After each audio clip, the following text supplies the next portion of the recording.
لیکن اسلام کو اتنی بڑی کامیابی جو خون حسین نے دلوائی وہ بھی بغیر قربانی کے نہیں۔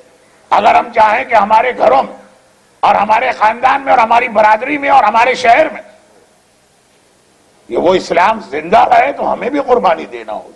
خالی حسین ہی کا خون اسلام کے لیے نہیں، ہر مومن کا خون چاہیے۔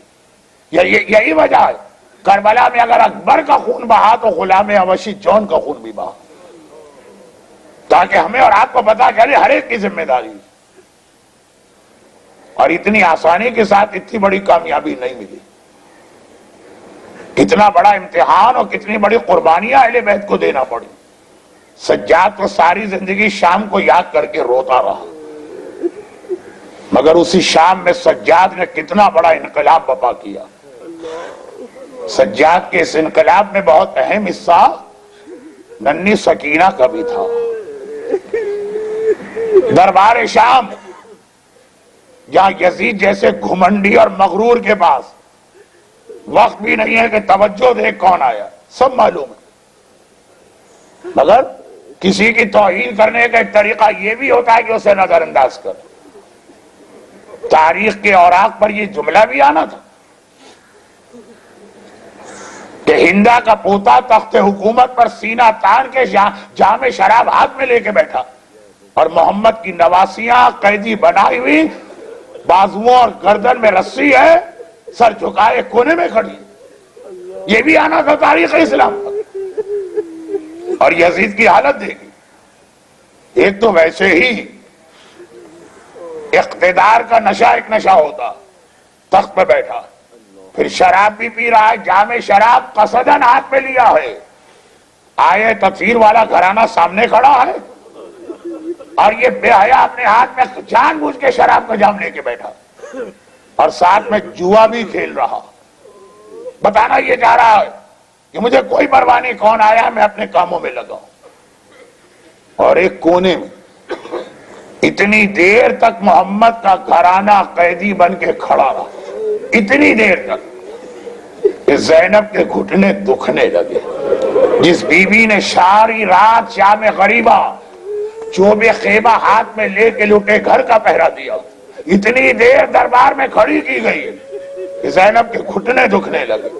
چاروں طرف دیکھا، ایک غیرت مند مسلمان نہیں ہے جو آگے بڑھ کے یہ کہتا اے محمد کی نواسی تو ضعیف بھی ہے، تیرے ساتھ چھوٹے بچے بھی ہیں، تو بیٹھ جا، ہم کھڑے ہو جاتے۔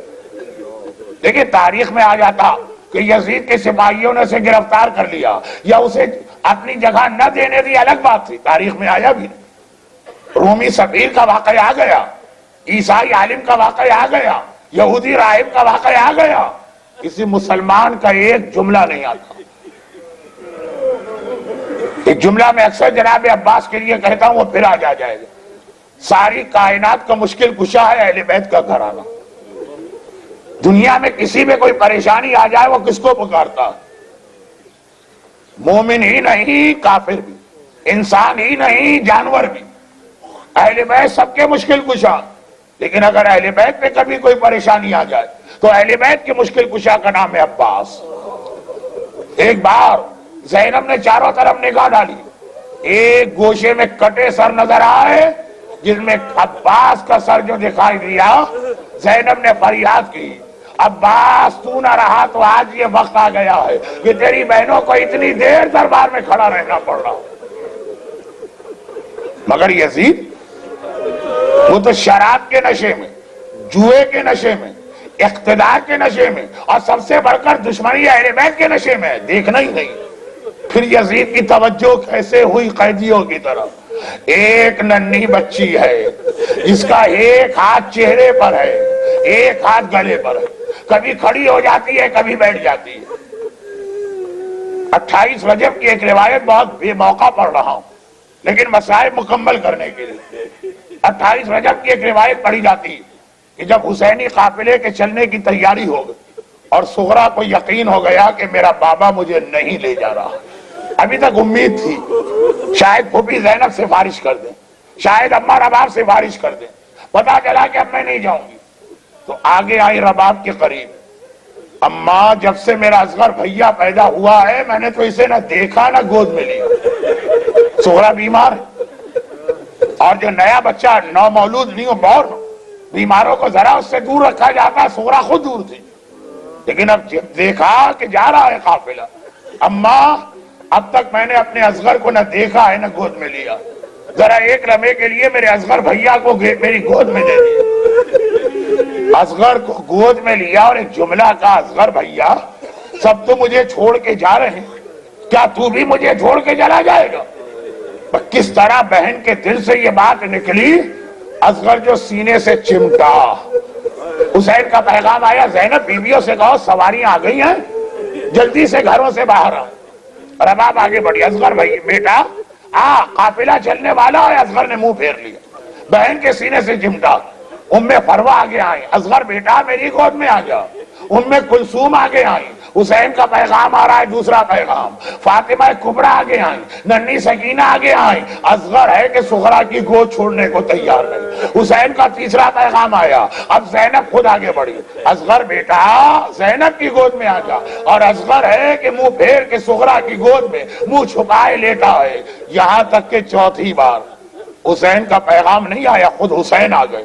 زینب تجھے پتا ہے کہ رات سے پہلے مدینے سے نکلنا ہے، دیر ہو رہی ہے، آخر بیویاں کیوں باہر نہیں آ رہی؟ کہا بھیا اصغر نہیں مان رہا، صغرا کی گود چھوڑنے کو تیار نہیں ہے۔ آقا قریب آئے، ایک جملہ اصغر سے کہا اور بس، گویا اصغر ایک طرح سے اچھل کے صغرا کی گود سے حسین کی گود میں آیا۔ حسین نے کہا اصغر میں تجھے تیری بہن سے الگ نہ کرتا، لیکن جو کربلا میں مجھے جہاد کرنا ہے اس میں مجھے تیری ضرورت بھی ہے، تیرے بغیر میرا جہاد مکمل نہیں ہو سکتا۔ بس سنا اصغر نے، بابا کو میری ضرورت ہے، کربلا کا ننھا مجاہد باپ کی گود میں آیا۔ اسی طرح سجاد نے کہا ہوگا شاید، سکینہ بہن میں تجھے شام کے اس زندان میں اور مصائب میں نہ لے جاتا، لیکن جو کامیابی مجھے شام میں حاصل کرنا ہے اس میں سکینہ مجھے تیری مدد کی ضرورت ہے۔ چنانچہ بازار دربار شام میں یزید نہ علی کی بیٹیوں کو دیکھ رہا، نہ محمد کے نواسیوں کو، نہ امام وقت کو نظر انداز کر رہا۔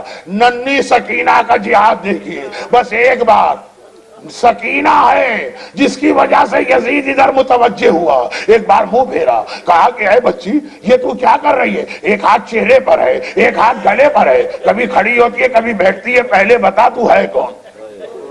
کہا انا فاطمہ بنت الحسین، میں حسین کی بیٹی فاطمہ ہوں، بابا مجھے پیار سے سکینہ یا سکینہ کہا کرتا تھا۔ یزید نے کہا اچھا یہ ہے حسین کی سکینہ، یہ ایک ہاتھ چہرے پر کیوں ہے؟ کہا یزید میری بہنوں اور پھوپھیوں کے بال بڑے، بالوں سے چہرہ چھپا لیا، آئے سکینہ کے تو بال بھی اتنے بڑے نہیں آئے ہیں تو میں نے ہاتھ سے چہرہ چھپایا۔ اچھا تیرا ایک ہاتھ گلے پر ہے، کبھی کھڑی ہوتی ہے کبھی بیٹھ جاتی ہے۔ کہا یزید تیری فوج نے ایک رسی میں 18 گلے باندھے ہیں۔ مولا شب 20 رمضان ساری رات آپ کو نیند نہیں آ رہی ہے، زخمی علی، سر پہ ضربت لگی علی، کروٹیں بدل رہے ہیں۔ کلثوم قریب آئی، بابا کیا تکلیف بہت زیادہ ہے، طبیب کو بلاؤں؟ کہا کہ نہیں تکلیف کا مسئلہ نہیں ہے، مجھے قیدی کے کرہنے کی آواز آ رہی ہے۔ ارے حسن کو بلا کے کہو ابن ملجم کی رسیاں ڈھیلی، بابا کو آرام نہیں آئے گا۔ مولا ابن ملجم کی رسیاں ڈھیلی کرانے والے آئیے آج دربار شام میں دیکھیے۔ سکینہ کہتی ہے یزید تیری فوج نے ایک رسی میں 18 گلے باندھ دیے ہیں، میں کھڑی ہوتی ہوں میرا گلا گھٹنے لگتا ہے، میں بیٹھ جاتی ہوں میرے بھیا سجاد کا گلا گھٹنے لگتا ہے۔ یزید نے کہا سکینہ میں نے سنا ہے تیرا بابا تجھ سے بڑی محبت کرتا تھا۔ سکینہ نے کہا کہ یزید اس میں کیا شک ہے؟ تو کہا بس ایک لمحے ایک چیز دیکھیے، کہہ کے تخت کے نیچے اشارہ کیا غلام نے، وہ تشت نکالا۔ اللہ اللہ 3.5 سال کی بچی تشت میں بابا کا کٹا سر دیکھا، بے اختیار پکاری ہائے بابا۔ یزید کہتا ہے میں اس وقت مانوں اگر حسین خود سے تیرے پاس آ جائیں، بس ایک بار۔ سکینہ نے چلا ہوا کرتا دامن پھیلا دیا، بابا میری محبت کا امتحان ہو رہا ہے، راوی کہتا ہے میں نے دیکھا حسین کا کٹا سر تشت میں سے بلند ہوا، ہوا میں تیرتا ہوا چلا، سکینہ کے جلے ہوئے کرتے میں آ گیا، سکینہ جھکی، بابا کے ہونٹوں پہ ہونٹ رکھے۔ کل وہ وقت تھا حسین جھک کے سکینہ کا بوسہ لیتے تھے، آج بیٹی جھک کے بابا کا بوسہ لے رہی ہے۔ بابا ذرا دیکھ تیرے بعد مجھ پہ کیا گزری، میرے رخسار پہ تماچوں کے نشان، میرے